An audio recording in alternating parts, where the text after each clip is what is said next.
স্বপ্ন আর বাস্তবতার এক মায়াবী জলছবি হুমায়ূন আহমেদের কালজয়ী সৃষ্টি ময়ূরাক্ষী। গল্পকথন বাই নূর চ্যানেলে আজ আপনারা শুনবেন এই উপন্যাসের দ্বিতীয় পর্ব। চলুন হিমুর রহস্যময় জগতে আরও কিছুটা পথ হাঁটা যাক। রিঙ্কি বলেছে আপনার নাকি অলৌকিক সব ক্ষমতা আছে। কীরকম ক্ষমতা? প্রফিটিক ক্ষমতা। আপনি নাকি ভবিষ্যতের কথা বলতে পারেন। আপনি যা বলেন তাই নাকি হয়। আমি চুপ করে রইলাম। এই জাতীয় প্রসঙ্গ এলে চুপ করে থাকাই নিরাপদ। হ্যাঁ না কিছু বললেই তর্কর মুখোমুখি হতে হয়। তর্ক করতে আমার ভালো লাগে না। হ্যালো হ্যালো, লাইনটা কি ডিস্টার্ব করছে? হ্যালো হিমু ভাই, বলুন। আপনি কি দয়া করে একটু রিঙ্কিকে... ওকে তো দেওয়া যাবে না, ও আশেপাশে নেই, বাবা সেবা করছে, উনি অসুস্থ। অসুস্থ? কি বলছেন? সিরিয়াস কিছু? সিরিয়াস বলা যেতে পারে। বলেন কি, আমি কি আসবো? আমি কয়েক মুহূর্ত দ্রুত চিন্তা করে বললাম, আসতে অসুবিধা হবে না তো? না না, অসুবিধা কি, আমার গাড়ি আছে। আকাশের অবস্থা ভালো না, ঝড় বৃষ্টি হতে পারে। হোক, বিপদের সময় উপস্থিত না থাকলে কি করে হয়। তা তো বটেই। আপনি এক্ষুনি রওনা না হয়ে ঘন্টাখানেক পরে আসুন। কেন বলুন তো? এমনি বললাম। ঠিক আছে ঠিক আছে, আপনার কথার অগ্রাহ্য হব না। যেসব কথা আমি শুনেছি, ও মাই গড, আপনি দয়া করে আমার সম্পর্কে কিছু বলবেন। মাই আর্নেস্ট রিকোয়েস্ট। আচ্ছা, বলবো। হিমু ভাই, তাহলে রাখি। আর আমি যা আসছি এটা রিঙ্কিকে বলবেন না, এটা সারপ্রাইজ থাকবে। আমার টেলিফোন বেধি আছে। একবার টেলিফোনে কারোর সঙ্গে কথা বললে আমার অন্য কারোর সঙ্গে কথা বলতে ইচ্ছে করে। রূপাদের বাসায় কল করলাম। রূপার বাবা ধরতেই বললাম, আচ্ছা এটা কি রেলওয়ে বুকিং? রূপার বাবা বললেন, জি না, আপনার রং নাম্বার হয়েছে। তখন আমি বললাম, জাস্ট 1 মিনিট। রূপা কি জেগে আছে? রূপার বাবা হাই প্রেশার বা এই জাতীয় কিছু বোধ হয়ে আছে। অল্পতেই রেগে গিয়ে এমন হইচই শুরু করেন যে বলার না। আমার কথাতেই তাও হলো। তিনি চিড়চিড়িয়ে উঠলেন, কে কে এই ছোকরা, তুমি কে? তিনি খুব হইচই করতে লাগলেন। আমি রিসিভার রেখে দিলাম। রূপার বাবা নিশ্চয়ই সবাইকে ডেকে এই ঘটনা বলবেন। রূপা সঙ্গে সঙ্গে বুঝবে কে টেলিফোন করেছিল। সে হাসবে না রাগ করবে, কে জানে। যেখানে রাগ করা উচিত সেখানে সে রাগ করে না, হাসে। যেখানে হাসা উচিত সেখানে রাগ করে। আমি 17 রিং করে জাস্টিস এম সোবাহানের বাসা চাইলাম। সম্ভব হলে মীরা বা মীরুর সঙ্গে কথা বলা যাবে। কি বলবো ঠিক করা হলো না। যা মনে আসে তাই বলবো। আগে থেকে ভেবেচিন্তে কিছু বলা আমার স্বভাবে নেই। হ্যালো, কে? মীরা? হ্যাঁ, আপনি কে বলছেন?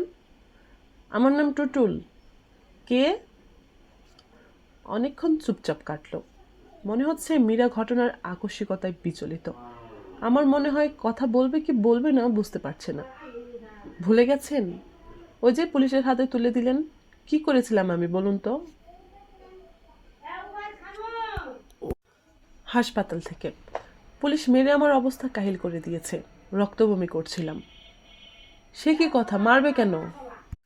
পুলিশের হাতে আসামি তুলে দেবেন আর পুলিশ আসামিকে কোলে বসে মদ খাওয়াবে? আমি তো আপনাদের কোনো ক্ষতি করিনি। গাড়িতে ডেকেছেন, উঠেছি। তাছাড়া আপনারা টুটুল টুটুল করছিলেন। আমার ডাকনামও টুটুল। আপনি কিন্তু বলেছেন আপনার নাম টুটুল নয়। হ্যাঁ বলেছিলাম, কারণ বুঝতে পারছিলাম আপনি অন্য টুটুলকে খুঁজছেন, যার কপালে একটা দাগ কাটা। ওপাশে অনেকক্ষণ কোনো কথা শোনা গেল না।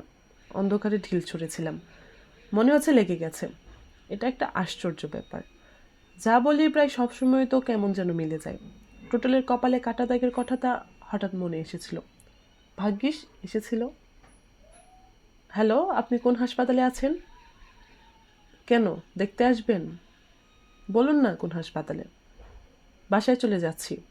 ওরা বুকের এক্স-রে করেছে, 2টা স্ট্রিচ দিয়েছে, বলেছে ভর্তি হবার কোনো দরকার নেই। আমি এক্ষুনি বাবাকে বলছি। বাবা থানায় টেলিফোন করবে। আমি শব্দ করে হাসলাম। হাসছেন কেন? পুলিশ কি কখনো মারের কথা স্বীকার করে? কখনো করে না। আচ্ছা রাখি। না না, রাখবেন না প্লিজ, রাখবেন না প্লিজ।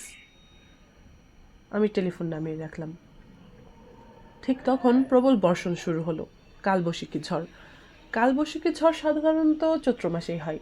ঝড়ের নাম হওয়া উচিত ছিল কালচৈত্র ঝড়। দেখতে দেখতে অসম্ভব গরম চলে গিয়ে চারদিকে হিমশীতল হয়ে গেল। নির্ঘাত আশেপাশে কোথাও শিলাবৃষ্টি হচ্ছে। ছাদে গিয়ে বৃষ্টিতে ভিজবো কি ভিজবো না মনস্থির করতে পারছি না। রিঙ্কি বের হয়ে এলো বাবার ঘর থেকে। তাকে কেমন যেন শঙ্কিত মনে হচ্ছে।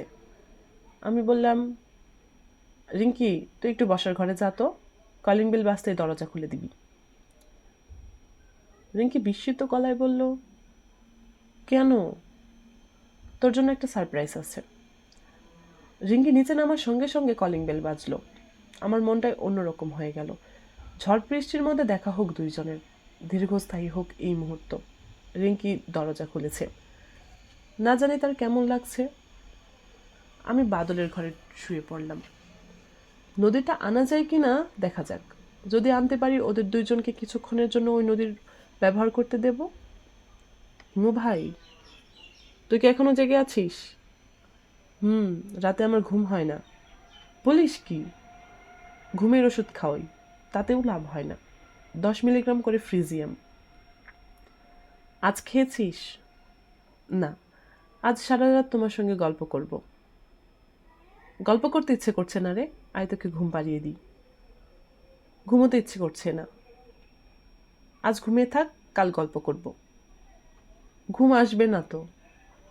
বললাম ঘুমে নিয়ে দিচ্ছি, নাকি তুই আমার কথা বিশ্বাস করিস না? কি যে বলো, কেন বিশ্বাস করব না? তুমি যা বলো তাই তো হয়। বেশ, তাহলে চোখ বন্ধ কর। করলাম। মনে কর তুই হেঁটে হেঁটে যাচ্ছিস, চৈত্রের কড়া রোদ, হাঁটছিস শহরের রাস্তায়। এখন তুই শহর থেকে বেরিয়ে এসেছিস। গ্রাম, বিকেল হচ্ছে, সূর্য নরম, রোদে কোনো তেজ নেই, ফুরফুরে বাতাস, তোর শরীর ঠান্ডা হয়ে এসেছে। হঠাৎ তোর সামনে একটা নদী, নদীতে হাঁটু জল, কি ঠান্ডা পানি, কি পরিষ্কার। আজলা ভরে তুই পানি খাচ্ছিস, ঘুমে তোর চোখ জড়িয়ে আসছে, ইচ্ছে করছে নদীর মধ্যেই শুয়ে পড়তে। হ্যাঁ, নদীর ধারে বিশাল একটা পাকুড় গাছ। তুই সে পাকুড় গাছের নিচে এসে দাঁড়িয়েছিস। এখন শুয়ে পড়লি, খুব নরম হালকা দুর্বা ঘাসের উপরে শুয়েছিস। আর জেগে থাকতে পারছিস না, রাজ্যের ঘুম তোর চোখে। বাদল এবার হুঁ বলল না। কিছুক্ষণের মধ্যেই তার ভারী নিঃশ্বাসের শব্দ শোনা গেল। এই ঘুম সহজে ভাঙবে না। কেউ যদি এটাকে কোনো অস্বাভাবিক বা অলৌকিক কিছু ভেবে বসেন তাহলে ভুল করবেন। পুরো ব্যাপারটার পেছনে কাজ করছে আমার প্রতি বাদলের অন্ধভক্তি, যে ভক্তি কোনো নিয়ম মানে না, যার শিকড় অনেক দূর পর্যন্ত ছড়ানো। বাদল না হয় অন্য কেউ যদি হতো তাহলে আমার এই পদ্ধতি কাজ করতো না। এই ছেলেটা আমাকে বড়ই পছন্দ করে। সে আমাকে মহাপুরুষের পর্যায়ে ফেলে রেখেছে। আমি মহাপুরুষ না, আমি ক্রমাগত মিথ্যা কথা বলি। অসহায় মানুষদের দুঃখ আমাকে মোটেই অভিভূত করে না। একবার আমি একজন ঠেলাওয়ালার গালে চড় দিয়েছিলাম। ঠেলাওয়ালা হঠাৎ ধাক্কা দিয়ে আমাকে রাস্তার ড্রেনে ফেলে দিয়েছিল। নোংরা পানিতে আমার সমস্ত শরীর মাখামাখি। সেই অবস্থাতেই উঠে এসে আমি তার গালে চড় বসালাম। বুড়ো ঠেলাওয়ালা বলল, ধাক্কা দিয়ে না ফেলালে আপনি গাড়ির তলে পড়তেন। আসলেই তাই। যেখানে আমি দাঁড়িয়েছিলাম ঠিক সেখান দিয়ে একটা পাজেরো জিপ টার্ন নিল। নতুন আসা এই জিপগুলোর আচার আচরণ অনেকটা ট্রাকের মতো। আমি গম্ভীর গলায় বললাম, মরলে মরতাম, তাই বলে তুমি আমাকে নর্দমায় ফেলবে? মাফ কইরা দেন, আর ফেলুম না। মাফের কোনো প্রশ্নই আসে না, তুমি আমার কাপড় ধোয়ার লন্ড্রির পয়সা দেবে। গরিব মানুষ, গরিব মানুষ ধনী মানুষ বুঝি না, বের করো কি আছে। অবাক বিস্ময়ে বুড়ো আমার দিকে তাকিয়ে রইল। কোনো কথা শুনতে চায় না, বের করো কি আছে। মাঝে মাঝে মানুষকে তীব্র আঘাত করতে ভালো লাগে। কঠিন মানসিক যন্ত্রণায় কাউকে দগ্ধ করার আনন্দের কাছে সব আনন্দই ফিকে। এই লোকটি আমার জীবন রক্ষা করেছে, সে কল্পনাও করেনি কারো জীবন রক্ষা করে সে এমন বিপদে পড়বে। যদি জানতো এই অবস্থা হবে, তাহলে কি সে আমার জীবন রক্ষা করার চেষ্টা করতো? বুড়ো গামছায় মুখের ঘাম মুছতে মুছতে বলল, বুড়ো মানুষ, মাফ কইরা দেন। টাকা পয়সা কিছু আছে তোমার কাছে? যে না। কালও কোনো টিরিপ পাই নাই, আজও পাই নাই। যাচ্ছ কোথায়? রায়ের বাজার। ঠিক আছে, আমাকে কিছু দূর তোমাকে গাড়িতে করে নিয়ে যাও, এতে খানিকটা হলে উসুল হবে। আমি তার গাড়িতে উঠে বসলাম। বৃদ্ধ আমাকে টেনে নিয়ে চলল। পেছন থেকে ঠেলছে তার নাতি কিংবা তার ছেলে। এই পৃথিবীর নিষ্ঠুরতায় তারা দুইজনই মর্মাহত। পৃথিবী যে খুবই অকরুণ জায়গা তা তারা জানে না। আমি আরও ভালোভাবে তা জানিয়ে দিচ্ছি। রাস্তায় এক জায়গায় ঠেলাগাড়ি থামিয়ে আমি চা নিয়ে গাড়িতে বসে খেতে লাগলাম। তাকিয়ে দেখি বাচ্চা ছেলেটির চোখ মুখ ক্রোধ ও ঘৃণায় কালো হয়ে গেছে। যে কোনো মুহূর্তে সে ঝাঁপিয়ে পড়বে আমার উপর। আমি তার ভেতর এই ক্রোধ এবং এই ঘৃণা আরও বাড়ুক তাই চাচ্ছি। মানুষকে সহ্যের শেষ সীমা পর্যন্ত নিয়ে যাওয়া সহজ কথা না, সবাই তা পারে না। যে পারে তার ক্ষমতাও হেলাফেলা করার মতো ক্ষমতা না। বুড়ো রাস্তার উপর বসে গামছায় হাওয়া খাচ্ছে। তার চোখে আগেকার বিষয়ের কিছুই আর এখন নেই। এক ধরনের নির্লিপ্ততা নিয়ে সে তাকিয়ে আছে। আমি চা শেষ করে বললাম, বুড়ো মিয়া, চলো যাওয়া যাক। আমরা আবার রওনা হলাম। মোটামুটি নির্জন একটা জায়গায় এসে বললাম, থামাও, গাড়ি থামাও, এখানে নামবো। আমি নামলাম। পকেটে হাত দিয়ে মানিব্যাগ বের করলাম। আমার মানিব্যাগ সবসময়ই খালি থাকে। আজ সেখানে 500 টাকা দুটো চকচকে নোট আছে, মজিদের টিউশনির টাকা।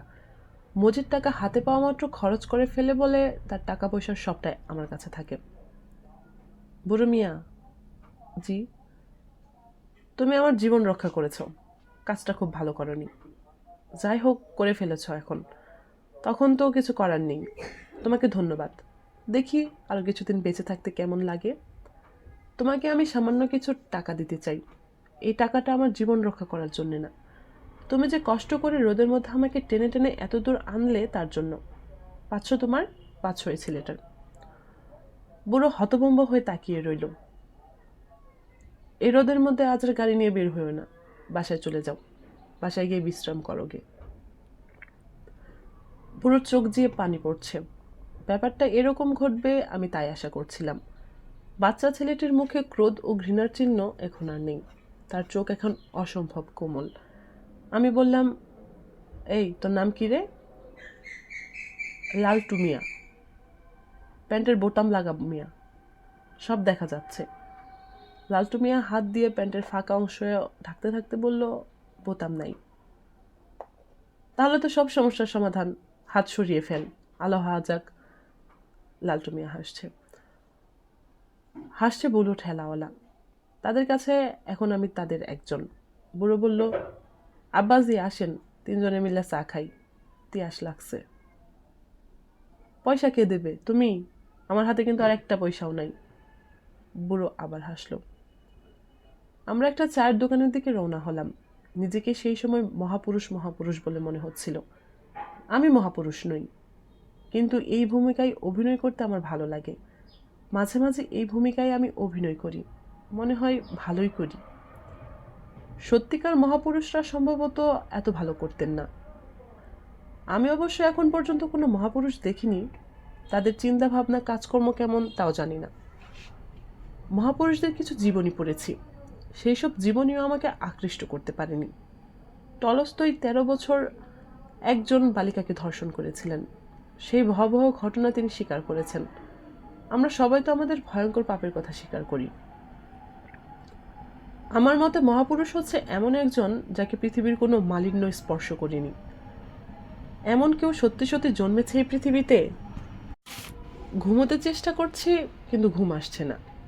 অসহ্য গরমে ঘুমোতে আমার কষ্ট হয় না, কিন্তু আজকের এই ঠান্ডা ঠান্ডা হাওয়ায় ঘুম আসছে না, শীত শীত লাগছে।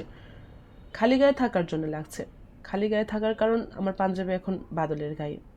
শুয়ে শুয়ে ছেলেবেলার কথা ভাবতে চেষ্টা করছি, বিশেষ কোনো কারণে নয়।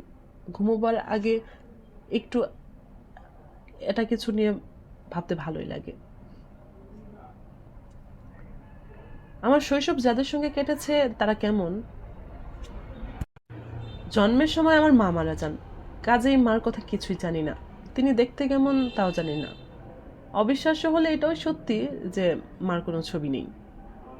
বাবা মারা যান আমার 9 বছর বয়সে। তার কথাও তেমন মনে নেই। তার কথা মনে পড়লে একটা উদ্বিগ্ন মুখ মনে আসে। সেই মুখে বড় বড় দুটি চোখ, ভারী চশমায় ঢাকা বলে সেই চোখের ভাবও ঠিক বোঝা যায় না। মনে হয় পানির ভেতর থেকে কেউ আমার দিকে তাকিয়ে আছে। বাবা উদ্বিগ্ন গলা, কিরে, তোর ব্যাপারটা কি বলতো? যত্ন হচ্ছে না? আমি তো প্রাণপণ করছি। অবশ্য ছেলে মানুষ করার কায়দা কানুনও আমি জানি না। কি যে ঝামেলায় পড়লাম। তোর অসুবিধাটা কি বলতো? পেট ব্যথা করছে? বাবার বোধহয় ধারণা ছিল শিশুদের একমাত্র সমস্যা পেট ব্যথা। তারা যখন মন খারাপ করে বসে থাকে তখন বুঝতে হবে তার পেট ব্যথা করছে। গভীর রাতে ঘুম ভেঙে কোনো শিশু যদি জেগে ওঠে, কাঁদতে থাকে, তাহলে বুঝতে হবে তার পেট ব্যথা। বাবার কাছ থেকে যে কত অসংখ্যবার শুনেছি, কিরে হিমু, তোর পেট ব্যথা? মুখটা এমন কালো কেন? কোন জায়গায় ব্যথা দেখি? বাবা যে একজন পাগল ধরনের মানুষ এটা বুঝতে আমার তেমন দেরি হয়নি। শিশুদের বোধ শক্তি ভালো। পাগল না হলে নিজের ছেলের নাম কেউ হিমালয় রাখে না। স্কুলে ভর্তি করাতে নিয়ে গেলেন। হেড স্যার গম্ভীর গলায় বললেন, ছেলের নাম কি? হিমালয়? জি। আহমদ বা মোহাম্মদ এইসব কিছু আছে? জি না, শুধুই হিমালয়। ও আচ্ছা। বাবা উৎসাহের সঙ্গে বললেন, নদীর নামে মানুষের নাম হয়, ফুলের সঙ্গে হয়, গাছের নামে হয়। হিমালয়ের নামে নাম হতে দোষ কি? হিমালয়ের নাম রাখার কোনো বিশেষ তাৎপর্য আছে কি? অবশ্যই আছে, যাতে এই ছেলের হৃদয় হিমালয়ের মতো বড় হয়, সেজন্য এই নাম। তাহলে আকাশ নাম রাখলেন না কেন? আকাশ তো আরো বড়। বড় হলেও তা ছোঁয়া দোড়ার বাইরে। হিমালয়কে স্পর্শ করা যায়। কিছু মনে করবেন না, এই নামে স্কুলে ছেলে ভর্তি করা যাবে না। এমন কোনো আইন আছে যে হিমালয় নাম রাখলে সেই ছেলে স্কুলে ভর্তি করানো যাবে না? আইনটাই না আমি জানি না। এই ছেলেকে আমি স্কুলে নেব না। কেন? সিট নেই। আগে তো বলবেন সিট নেই। হ্যাঁ, আগে বলা উচিত ছিল, কিন্তু এখন বলছি সিট নেই। শিক্ষক হয়ে মিথ্যা কথা বলছেন, তাহলে তো এখানে কিছুতেই ছাত্র ভর্তি করা উচিত না। মিথ্যা কথা বলা শিখবে। খুব ভালো কথা, তাহলে এখন যান। এই দীর্ঘ কথোপকথনের কিছুই আমার মনে নেই, মনে থাকার কথাও নয়। বাবা প্রতিটি ঘটনা লিখে রেখে গেছেন বলে বলতে পারলাম। বাবার মধ্যে গবেষণাধর্মী একটা স্বভাব ছিল। অতি তুচ্ছ বিষয় নিয়ে পাতার পর পাতা পরিষ্কার অক্ষরে লিখে গেছেন। তার বিদ্যা ছিল ইন্টারমিডিয়েট পর্যন্ত। ইন্টারমিডিয়েট পরীক্ষা দেওয়ার পর রাগ করে বাড়ি থেকে বের হয়ে আসেন, আর ফিরে যাননি। জীবিকার জন্য ঠিক কী কী করতেন তা পরিষ্কার নয়। জ্যোতিষবিদ্যা, সমুদ্রজ্ঞান, লক্ষণ বিচার, এই জাতীয় বইয়ের স্তূপ দেখে মনে হয় মানুষটার হাতটা দেখতেন। একটা প্রেসের সঙ্গেও সম্ভবত যুক্ত ছিলেন। কয়েকটা নোট বইও লিখেছেন। নোটিস অন প্রবেশিকা, সমাজবিদ্যা, এরকম একটা বই। তার পরিবারের কারোর সঙ্গে কোনো যোগাযোগ ছিল না। তাদের সম্পর্কে আমি জানতে পারি বাবার মৃত্যুর পর। গুরুতর অসুস্থ অবস্থায় বাবা তার বড় বোনকে একটি চিঠি লিখে জানান যে তার মৃত্যু হলে আমাকে যেন আমার মার বাড়িতে পাঠানো হয়, এটাই তার নির্দেশ, এর অন্যথা যেন না হয়। চিঠি পাওয়ার পরপরই বাবার দিকের আত্মীয় স্বজনে আমাদের ছোট বাসা ভর্তি হয়ে যায়। আমার দাদাজানকে তখনই প্রথম দেখি। সুঠাম স্বাস্থ্যের টকটকে গৌরবর্ণের একজন মানুষ। চেহারায় কোথাও যেন জমিদার জমিদার একটা ভাব আছে। তিনি আমার মরণাপন্ন বাবার হাত ধরে কাঁদো কাঁদো গলায় বললেন, আমার ভুল হয়েছে, আমি বাবা তোর কাছে ক্ষমা চাচ্ছি, যথেষ্ট পাগলামি হয়েছে, আর না। আমার বাবা দীর্ঘ নিঃশ্বাস ফেলে বললেন, আচ্ছা যাক, ক্ষমা করলাম, কিন্তু আমি চাই না আমার ছেলে আপনাদের সঙ্গে মানুষ হোক। ও যাবে তার মামাদের কাছে। তার মামারা কি আমাদের থেকে ভালো? না, ওরা পিশাচ শ্রেণীর। ওদের সঙ্গে থাকলে অনেক কিছু শিখবে। আমার দাদা জান এবার সত্যি সত্যি কেঁদে ফেললেন। বৃদ্ধ একজন জমিদার ধরনের মানুষ কাঁদছে, এই দৃশ্যটি সত্যি অদ্ভুত। তিনি কাঁদতে কাঁদতে বললেন, তুই এক পাগল, তোর ছেলেটাকেও তুই পাগল বানাতে চাস? এই নিয়ে আপনার সঙ্গে কথা বলতে চাই না। আমাদের বড়লোক আত্মীয় স্বজনরা অত্যন্ত বিস্ময়ের সঙ্গে আমাদের বাসার সাজসজ্জা দেখতে থাকেন। এর ফাঁকে ফাঁকে বাবার সঙ্গে আমার দাদাজানের কিছু কথাবার্তা হলো, যেমন, ঢাকায় কতদিন ধরে আছিস? প্রায় 3 বছর। এর আগে কোথায় ছিলে? তা দিয়ে আপনার কি দরকার? তোর মা যখন অসুস্থ তখন সব খবরের কাগজে তোর ছবি ছাপিয়ে বিজ্ঞাপন দিয়েছিলাম। খবরের কাগজ আমি পড়ি না। আমার বড় ফুপু এই পর্যায়ে হাত ইশারা করে আমাকে ডাকলেন। আদরে গলায় বললেন, খোকা, তোমার নাম কি? হিমালয়। সবাই মুখ চাওয়াচাই করতে লাগলো। দাদা দুঃখিত গলায় বললেন, ছেলের নাম কি সত্যি সত্যি হিমালয় রেখেছিস? হুম। বাবার সমস্ত আপত্তি অগ্রাহ্য করে তাকে একটা বড় ক্লিনিকে ভর্তি করানো হলো। আপত্তি করার মতো অবস্থাও তার ছিল না, কথা প্রায় বন্ধ হয়ে গিয়েছিল। দু একটা ছোটোখাটো বাক্য বলতেও তার অসম্ভব কষ্ট হতো। তাকে বাইরে চিকিৎসার জন্য পাঠানো হবে এমন কথা শোনা যেতে লাগলো। বাবা তাদের সেই সুযোগ দিলেন না। ক্লিনিকে ভর্তি হবার 9 দিনের দিন মারা গেলেন। সজ্ঞানের মৃত্যু যাকে বলে। মৃত্যুর আগ মুহূর্তেও টনটনে জ্ঞান ছিল। আমাকে বললেন, তোমার জন্য কিছু উপদেশ লিখে রেখে গিয়েছি, সেগুলো মন দিয়ে পড়বে। তবে লেখাটা অসম্পূর্ণ, সম্পূর্ণ করার সময় হলো না। আমার দিকের কোনো আত্মীয় স্বজনের সঙ্গে কোনো যোগাযোগ রাখবে না এবং তাদের সাহায্য নেবে না। তবে 16 বছর পরে তুমি যদি মনে করো আমার সিদ্ধান্ত ভুল, তখন তুমি নতুন করে সিদ্ধান্ত নিতে পারবে। এর আগ পর্যন্ত মামাদের সঙ্গে থাকবে। মনে রাখবে, তোমার মামারা পিচাস শ্রেণীর। পিচাস শ্রেণীর মানুষদের সংস্পর্শে না এলে মানুষের সদ্গুণ সম্পর্কে ধারণা হবে না। ডাক্তার সাহেব এই পর্যায়ে বললেন, আপনি দয়া করে চুপ করুন, ঘুমাবার চেষ্টা করুন। বাবা শীতল গলায় বললেন, প্রতিপদ শুরু হয়ে গেছে। দ্বিতীয়ায় আমার মৃত্যু হবার কথা, কাজেই আমাকে বিরক্ত করবেন না। সবচেয়ে জরুরি কথাটাই আমার ছেলেকে বলা হয়নি। শোনো হিমু, কোনো রকম উচ্চ আশা রাখবি না। টাকা পয়সা করতে হবে, বড় হতে হবে, এইসব নিয়ে মোটেও ভাববি না। সমস্ত কষ্টের মূলে আছে আমাদের প্রত্যাশা। আমার উচ্চাশা ছিল বলে প্রথম দিকে খুবই কষ্ট পেয়েছি। শেষের দিকে উচ্চাশা ত্যাগ করতে পেরেছিলাম, তাই খানিকটা আনন্দে ছিলাম। আনন্দে থাকাটাই বড় কথা। সবসময় আনন্দে থাকার চেষ্টা করবি। বাবা কথা বলতে বলতে একটু থামলেন। হঠাৎ গভীর আগ্রহ এবং বিস্ময়ের সঙ্গে চারদিকে তাকালেন। তারপর মৃদুস্বরে বললেন, ও আচ্ছা, তাহলে এর নামে মৃত্যু? এটা মন্দ কি? মৃত্যু তাহলে খুব ভয়াবহ নয়? তার কিছুক্ষণের মধ্যেই বাবার মৃত্যু হলো। আমি কিছুক্ষণ আমার দাদাজানের সঙ্গে থাকলাম। তিনি আমার প্রসঙ্গে বারবার বিস্ময় প্রকাশ করতে লাগলেন। আরে এটা কেমন ছেলে? বাবা মরে গেল, এক ফোঁটা চোখের পানি নেই। এ তো দেখি তার বাপের চেয়ে পাগল হয়েছে। এদিকে আয়, বাপ্পা মারা গেলে চোখের পানি ফেলতে হয়। আমি শীতল গলায় বললাম, আমাকে তুই তুই করে বলবেন না। তিনি চোখ বড় বড় করে আমার দিকে তাকিয়ে রইলেন। দাদাজানের বাড়িটা বিশাল। সেই বিশাল বাড়ির দোতলায় একটা ঘর আমাকে দেওয়া হলো। সেই ঘরে এই বাড়ির ছেলে মেয়েদের জন্য সার্বক্ষণিক প্রাইভেট টিউটর থাকেন। তার নাম কিসমত মোল্লা।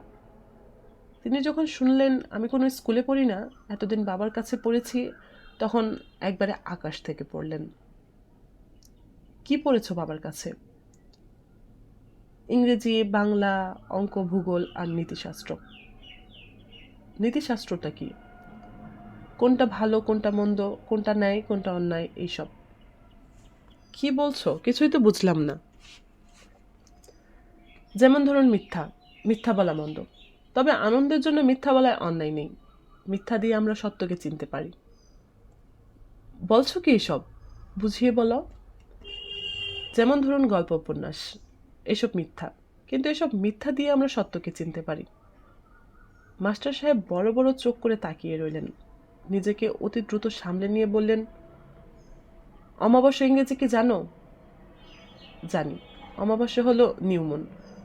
বলে নিউমন, কিন্তু আকাশে তখন চাঁদ থাকে না।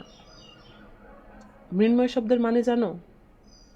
মৃন্ময় হলো মাটির তৈরি। মাস্টার সাহেব আমার কথাবার্তায় অত্যন্ত চমৎকৃত হলেন, কিন্তু বাড়ির জন্য কেউ হলো না। আমার দাদাজান ক্রমাগত বলতে লাগলেন, তোর বাবা ছিল পাগল, উন্মাদ। ও যেসব শিখিয়েছে সব ভুল। নতুন করে শিখবি। তোকে ভালো ইংরেজি স্কুলে ভর্তি করিয়ে দেব। আর শোন, তোর নাম দিলাম চৌধুরী ইমতিয়াজ, মনে থাকবে? দাদাজান বাড়িতে ঘোষণা করে দিলেন, একে কেউ হিমালয় বা হিমু কিছুই ডাকতে পারবে না। এর নাম ইমতিয়াজ চৌধুরী, ডাকনাম টুটুল, মনে থাকবে? এই ছেলের মাথার ভেতর এই নাম দুটা ঢুকিয়ে দিতে হবে।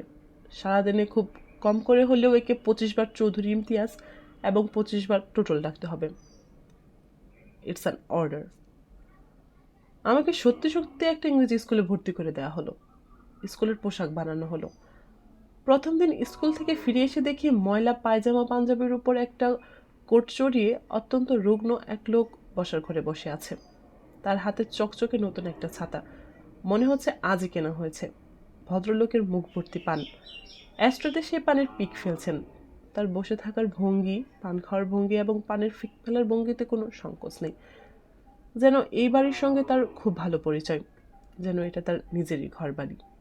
আমি ঘরে ঢোকা মাত্রই বললেন, বাবা হিমালয়, আমি তোমাকে নিতে এসেছি।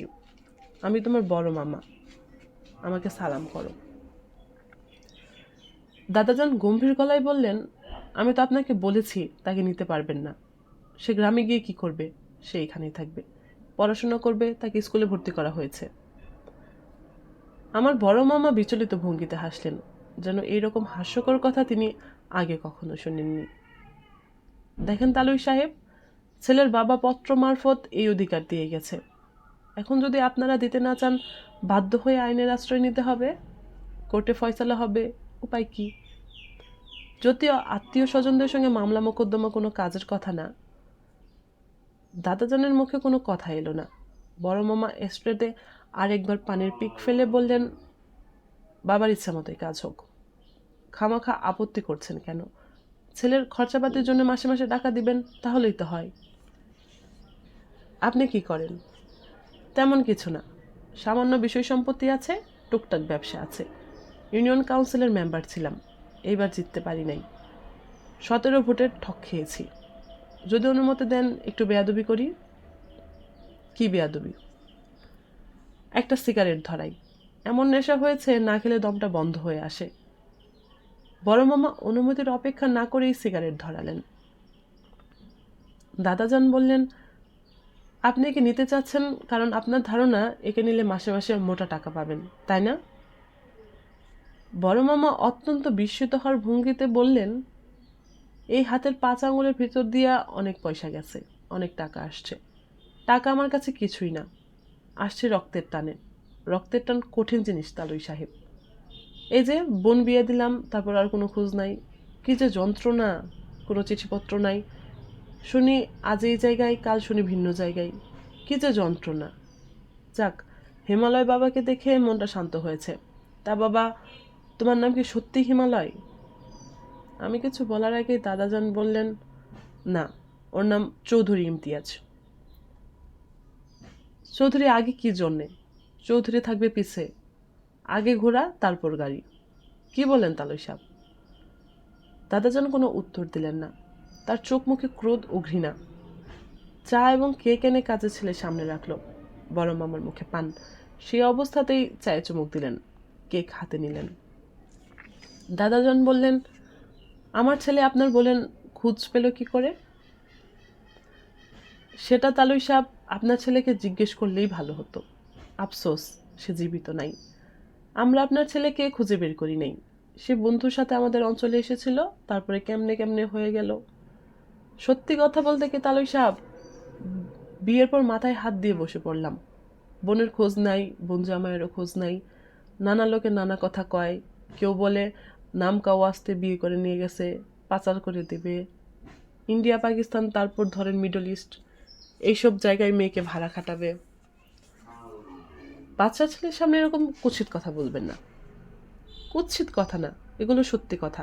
এরকম পার্টি আছে। সত্যি কথা সবসময় বলা যায় না। আমার কাছে এটা পাবেন না তালুই সাহেব। সত্য কথা আমি বলবই, ভালো লাগুক আর না লাগুক। তাই নাকি? জি।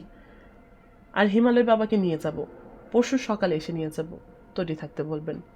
মামলার তদবিরে এসেছি, 2টা দিন লাগবে। এই ছেলেকে আমি আপনার সঙ্গে দেব না। এসব বলবেন না তালুই সাহেব, আত্মীয়ের মধ্যে গন্ডগোল আমার পছন্দ হয় না। আইনের আশ্রয় নিলে আপনারও ক্ষতি, আমারও ক্ষতি। আর্থিক ক্ষতি, মানসিক ক্ষতি। কোর্টে ফি এখন বাড়াই করছে 3 গুণ। গরিব মানুষ যে একটু মামলা মোকদ্দমা করবে সেই উপায়ও রাখে নাই। বাবা হিমালয়, তুমি কি আমার সঙ্গে যেতে চাও না? চাই। এটাই তো বাপের বেটা। আজ তাহলে উঠি তালই সাহেব, বেয়াদবি যদি কিছু করে থাকে মাফ করে দিবেন, আপনার পায়ে ধরি। বড় মামা সত্যি সত্যি পা ধরতে এগিয়ে গেলেন। দাদাজান চমকে সরে গেলেন। 2 দিন পর আমি মামার সঙ্গে রওনা হলাম। গন্তব্য ময়মনসিংহের হিরণপুর। আমার বাবা অনেকবারই বলেছেন আমার মামারা পিচার শ্রেণীর, কাজে তাদের সম্পর্কে আগে থেকেই একটা ধারণা আমার মনে ছিল। আমি বড় মামা এবং অন্য 2 মামার আচার আচরণে মোটেই অবাক হলাম না। মামার বাড়ি উপস্থিত হবার 3য় দিনের একটা ঘটনার কথা বলি। এই ঘটনা থেকে মামাদের মানসিকতার একটা আঁচ পাওয়া যাবে।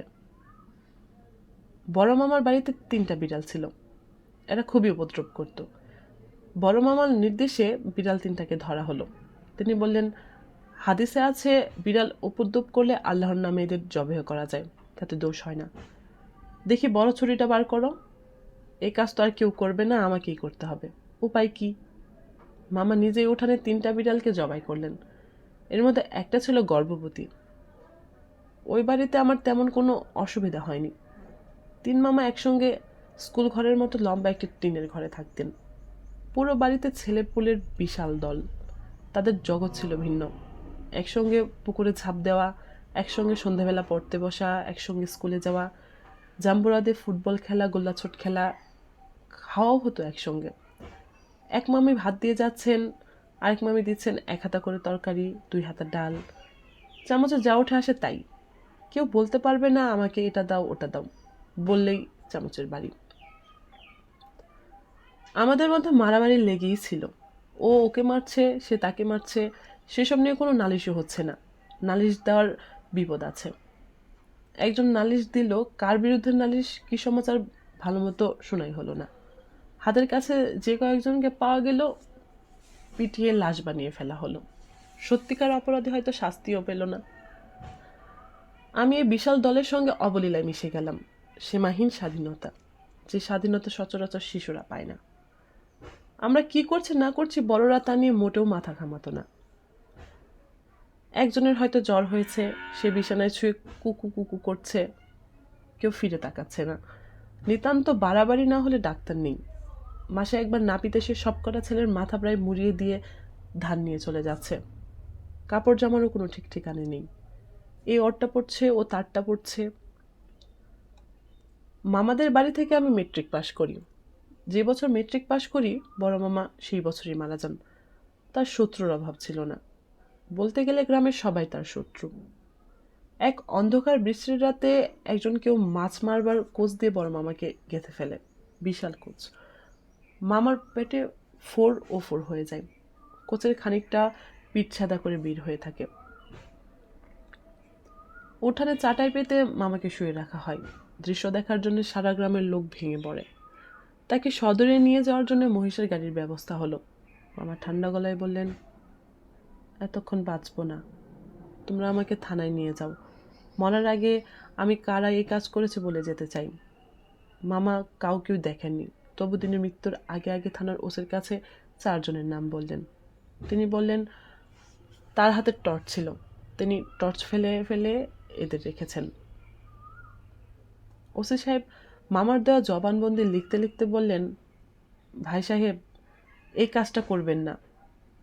ডেথ বেড কনফেশন খুব শক্ত জিনিস। শুধুমাত্র এর উপরই কোর্ট রায় দিয়ে দেবে। নির্দোষ কিছু মানুষকে আপনি জড়াচ্ছেন। এদের ফাঁসি না হলেও যাবজ্জীবন হয়ে যাবে। মামা বললেন, যা বলছি সবই সত্যি। কোরআন মজিদ আনেন, আমি মজিদে হাত দিয়া বলি। তার দরকার হবে না, নিন এখানে সই করুন, এটা আপনার জবানবন্দি। মামা সই করলেন। মারা গেলেন থানাতেই। মরবার আগে মেজো মামাকে কানে কানে বললেন, এক ধাক্কায় 4 শত্রু শেষ। কাজটা মন্দ হয় না। 4 শত্রু শেষ করার গাঢ় আনন্দ নিয়ে মামা মারা গেলেন। তবে মৃত্যুর আগে আগে মৌলানা ডাকিয়ে তওবা করলেন। তাকে খুবই আনন্দিত মনে হলো। বড় মামা মারা যাওয়ায় বড় মামি বেকুল হয়ে কাঁদছিলেন। তাকে ডেকে বললেন, তওবা করে ফেলেছি, এখন আর চিন্তা নাই, সব পাপ পাপ মাপ হয়ে গেল, সরাসরি বেহেশতে দাখিল হব। খামাখা কান্দো কেন? তবা সময় মতো করতে না পারলে অসুবিধা ছিল। আল্লাহ পাকের অসীম দয়া, সময় পাওয়া গেছে। কান্দাকাটি না করে আমার কানের কাছে দরুদ পড়ো, কোরআন মজিদ পাঠ করো। মামার মৃত্যুর পর আমি ঢাকায় চলে এলাম। নতুন জীবন শুরু হলো বড় ফুপুর সঙ্গে। প্রবল ঝাঁকুনিতে ঘুম ভাঙল। চোখ মেলে দেখি বড় ফুপু, পাশের বিছানা খালি, বাদল নেই। সকালে ঘুম ভাঙতে প্রথম যে জিনিসটা আনতে ইচ্ছা হলো তা হচ্ছে কটা বাজে। বড় ফুপুকে এই প্রশ্ন করব না ভাবছি, তখন তিনি কাঁদো কাঁদো গলায় বললেন, কেলেঙ্কারি হয়েছে। কি কেলেঙ্কারি? মানুষকে মুখ দেখাতে পারবো না রে। আমি বিছানায় বসতে বসতে বললাম, মেরিন ইঞ্জিনিয়ার রাতে এসেছিল, তারপর আর রাতে ফিরে যায়নি, তাই তো? তুই জানলি কি করে? অনুমান করছি। আমি সকালে একতলায় নেমে দেখি ওই ছেলে আর রিঙ্কি। ছেলে নাকি রাতে তোর ফুপার অসুখের খবর পেয়ে এসেছিল, ঝড় বৃষ্টি দেখে আর ফিরে যায়নি। আর ওই বদ মেয়ে সারা রাতে ওই ছেলের সঙ্গে গল্প করেছে। বলো কি? আমার তো হাত ঘামছে। কিরকম বদ মেয়ে চিন্তা করে দেখ। মেয়ের কত বড় সাহস। ওই ছেলে এসেছে ভালো কথা, আমাকে তো খবরটা দিবি। আমি গম্ভীর গলায় বললাম, ওই ছেলেরই বা কেমন আক্কেল, রাত দুপুরে এলো কি জন্যে? হ্যাঁ দেখ না কাণ্ড, বিয়ে হয়নি কিছু না, শুধু বিয়ের কথা হয়েছে, এর মধ্যে নাকি সারা রাত জেগে গল্প করতে হবে। রাত কি চলে গেছে নাকি? খুবই সত্য কথা। এখন ধর কোনো কারণে যদি বিয়ে ভেঙে যায়, তারপর আমি মুখ দেখাবো কিভাবে?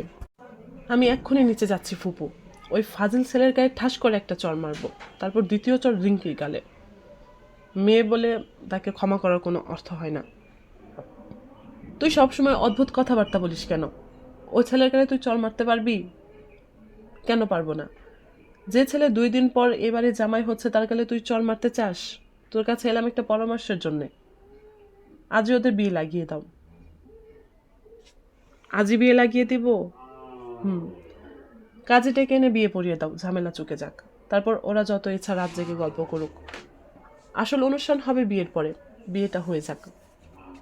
ফুপু নিঃশ্বাস ফেলেন। মনে হচ্ছে আমার কথা তার মনে ধরেছে। আমি বললাম, তুমি চাইলে আমি ছেলেকে বলতে পারি। ওরা আবার ভাববে না তো আমরা চাপ দিচ্ছি? চাপাচাপির কি আছে?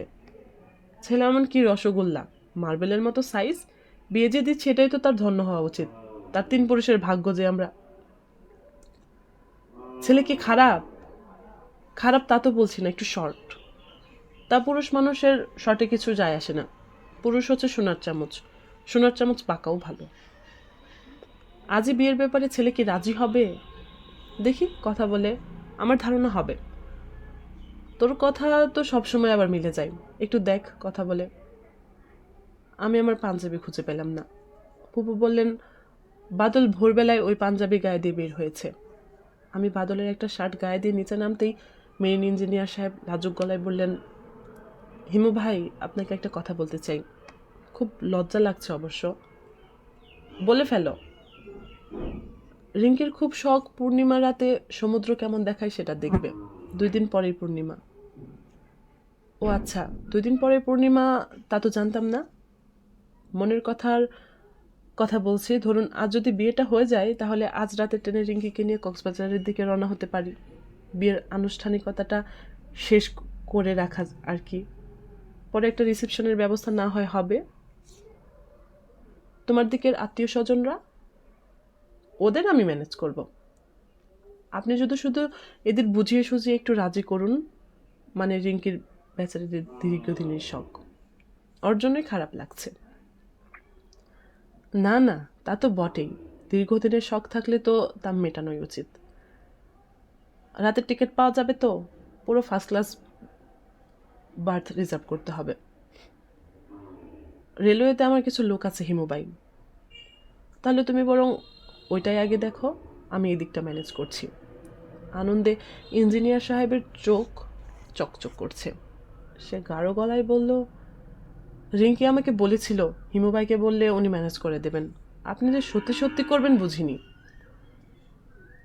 আমি হাসতে হাসতে বললাম, কি নিয়ে গল্প করলে সারা রাত? গল্প আর কি করবো বলুন? রিঙ্কি এমন অভিমানী, কিছু বললেই তার চোখে পানি চলে আসে। সুপার সেন্সিটিভ মেয়ে। কথায় কথায় এক সময় বলেছিলাম যে ইউনিভার্সিটিতে পড়ার সময় হেনা নামের একটা মেয়ের সঙ্গে আমার পরিচয় হয়েছিল। এতেই রিঙ্কি কেঁদে অস্থির। আমাকে বলেছে আর কোনোদিন যদি আমি ওই মেয়ের নাম মুখে আনি সে নাকি সুইসাইড করবে। এরকম মেয়ে নিয়ে বাস করা কঠিন হবে। খুবই দুশ্চিন্তা লাগছে হিমুভাই। ইঞ্জিনিয়ার সাহেবকে কিন্তু মোটেও চিন্তিত মনে হলো না, বরং খুবই আনন্দিত মনে হলো। আমার ধারণা প্রায়ই সে হেনার কথা বলে রিঙ্কিকে কাঁদাবে, কাঁদিয়ে আনন্দ পাবে, রিঙ্কিও কেঁদে আনন্দ পাবে। ওদের এখন আনন্দেরই সময়। আমি বললাম, কথা বলে সময় নষ্ট করার কোনো মানে নেই। তুমি তোমার আত্মীয় স্বজনকে বলো। তার চেয়ে যা জরুরি তা হচ্ছে টিকিটের ব্যবস্থা। আমি ফুপা ফুপুকে রাজি করাচ্ছি। রাজি হয়েছে কিনা জেনে গেলে ভালো হতো না হিমু ভাই? আমি ভবিষ্যৎ বলতে পারি, তুমি কি এটা জানো না? জানি। আমি চোখের সামনে দেখতে পাচ্ছি তোমরা দুইজন হাত ধরাধরি করে সমুদ্রের পাড়ে হাঁটছো। অসম্ভব সুন্দর জ্যোৎস্না হয়েছে, সমুদ্রের পানি রূপার মতো চকচক করছে। আর তোমরা? আমরা কি? থাক, সবটা বলে রহস্য শেষ হয়ে যাবে। আপনি একজন অসাধারণ মানুষ হিমু ভাই, অসাধারণ। আমি এবং বাদল ওদের 11টা ট্রেনে তুলে দিতে এলাম। ফুপা ফুপু এলেন না, ফুপার শরীর খারাপ করছে। ট্রেন ছাড়বার আগ মুহূর্তে রিঙ্কি বলল, হিমু ভাই আমার কেমন জানি ভয় ভয় করছে। কিসের ভয়? এত আনন্দ লাগছে, আনন্দের পরই তো কষ্ট আসে। যদি খুব কষ্ট আসে? কষ্ট আসবে না, তোদের জীবন হবে আনন্দময়। তোদেরকে আমি আমার ময়ূরাক্ষী নদী ব্যবহার করতে দিয়েছি। এই নদী যারা ব্যবহার করে তাদের জীবনে কষ্ট আসে না। তুমি কি যে পাগলের মতো কথা বলো না মাঝে মাঝে। কিসের নদী? আছে একটা নদী, আমি আমার অতি প্রিয় মানুষদের শুধু সেই নদী ব্যবহার করতে দিই, অন্য কাউকে দিই না। তুই আমার অতি প্রিয় একজন, যদিও খানিকটা বোকা, তবুও প্রিয়। তুমি একটা পাগল, তোমার চিকিৎসা হওয়া দরকার। ট্রেন নড়ে উঠল। আমি জানালার সঙ্গে সঙ্গে এগোতে লাগলাম। রিঙ্কির আনন্দ মুখ দেখতে ভালো লাগছে। রিঙ্কির চোখে এখন জল, সে কাঁদছে। আমি মনে মনে বললাম, হে ঈশ্বর, এই কান্নাই রিঙ্কির নামের মেয়েটির জীবনের শেষ কান্না হোক। হুমায়ুন আহমেদের এই কালজয়ী উপন্যাসটি আপনাদের কাছে কেমন লাগছে তা কমেন্ট করে অবশ্যই জানাবেন। গল্পটি ভালো লেগে থাকলে ভিডিওতে একটি লাইক দিন এবং প্রিয়জনদের সাথে শেয়ার করুন। আর গল্পকথন বাই নূর চ্যানেলে নতুন হয়ে থাকলে সাবস্ক্রাইব করতে ভুলবেন না। দেখা হচ্ছে আগামী পর্বে।